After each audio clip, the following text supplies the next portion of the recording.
Story സ്പേസിലേക്ക്, ഈ കഥയിടത്തിലേക്ക് പ്രിയപ്പെട്ട എല്ലാവർക്കും സ്വാഗതം. ഇന്ന് വേതാളം വിക്രമാദിത്യ മഹാരാജാവിനോട് പറഞ്ഞ 7ാമത്തെ കഥ കേൾക്കാം. വീണ്ടും വിക്രമാദിത്യൻ പതിവ് പോലെ മുരുക്കുമരത്തിൽ നിന്നും വേതാളത്തെയും എടുത്ത് തോളിലിട്ടുകൊണ്ട് നടന്നു തുടങ്ങി. വേതാളം കഥ പറയാൻ തുടങ്ങി. ബ്രഹ്മാവർത്തത്തിലെ വിജയപ്രദീപന്റെ സേനാനായകനായിരുന്നു ധീരകേസരി.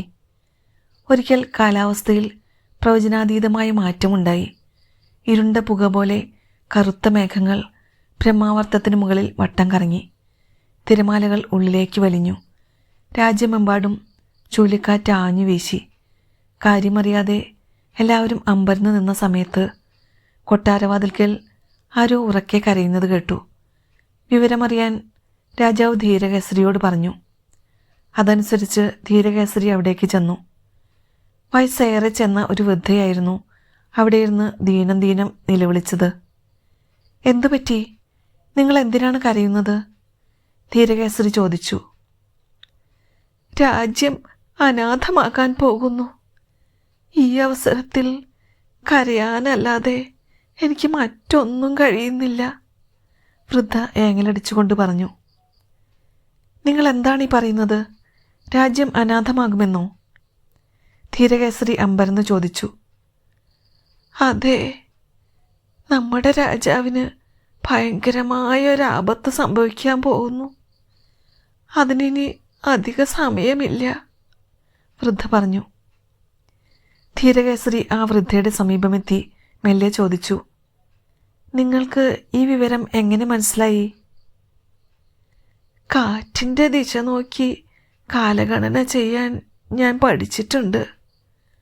അതുകൊണ്ടാണ് രാജ്യത്തിന് ആപത്ത് വരുന്നതിനെക്കുറിച്ച് ഞാൻ മുന്നറിയിപ്പ് തന്നത്, വൃദ്ധ വിറയലോടെ പറഞ്ഞു നിർത്തി. ഈ ദുരന്തത്തിൽ നിന്ന് രക്ഷപ്പെടാൻ വഴി ഏതെങ്കിലും ഉണ്ടോ? ധീരകേസരി ചോദിച്ചു. ഒരു വഴിയേ ഉള്ളൂ. 16 വയസ്സുള്ളൊരു കുമാരനെ ബലി കൊടുക്കണം. അതിനാര് തയ്യാറാവും? വൃദ്ധ ചോദിച്ചു. ധീരകേസരി ഒരു നിമിഷം ആലോചിച്ചു നിന്നു. പിന്നെ നേരെ തൻ്റെ ഗൃഹത്തിലേക്ക് നടന്നു ചെന്ന് 16 തികഞ്ഞ തൻ്റെ കോമളപുത്രനോട് വിവരം പറഞ്ഞു. അച്ഛൻ്റെ ആജ്ഞ അനുസരിച്ച് അവൻ അദ്ദേഹത്തോടൊപ്പം ബലിപീഠത്തിലേക്ക് നടന്നു. പ്രപഞ്ച ശക്തികളെ ധ്യാനിച്ച് അദ്ദേഹം മകൻ്റെ കഴുത്തിനു നേരെ വാൾ വീശി.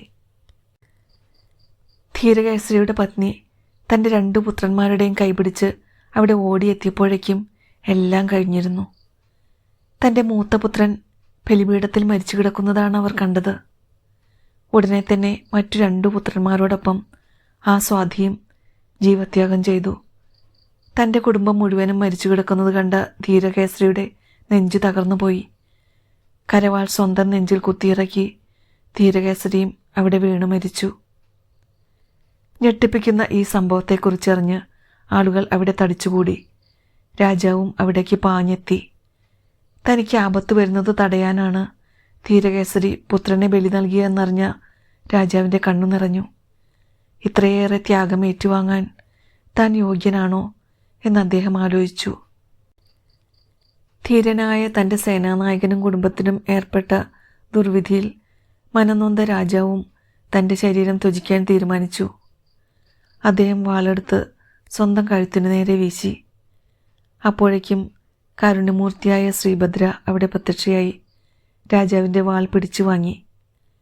തൻ്റെ സേനാനായകനും കുടുംബത്തിനും ജീവിതം മടക്കി നൽകണമെന്ന് രാജാവ് ഭഗവതിയോട് അപേക്ഷിച്ചു. ശ്രീഭദ്ര അനുഗ്രഹിച്ചു. ധീരകേസരിയും ഭാര്യയും മക്കളും ഉറക്കത്തിൽ നിന്നെന്ന പോലെ ഉണർന്നു. അപ്പോഴേക്കും കൊടുങ്കാറ്റും കാറും കോളുമെല്ലാം അപ്രത്യക്ഷമായിരുന്നു. കഥ പറഞ്ഞു കഴിഞ്ഞ് വേതാളം തൻ്റെ പതിവ് ചോദ്യത്തിലേക്ക് കടന്നു. ഈ കഥയിൽ ഏറ്റവും ശ്രേഷ്ഠമായി ത്യാഗം ചെയ്തത് ആരാണ്? വിക്രമാദിത്യൻ ഉത്തരമാലോചിക്കാൻ സമയമെടുത്തില്ല. സേനാനായകൻ്റെ പ്രവൃത്തി അയാളുടെ കർത്തവ്യമാണ്. മകൻ അച്ഛൻ അനുസരിക്കുകയാണ് ചെയ്തത്. ധീരകേസരിയുടെ ഭാര്യയും മക്കളും ജീവൻ വെടിഞ്ഞത് മനസ്താപം മൂലമാണ്.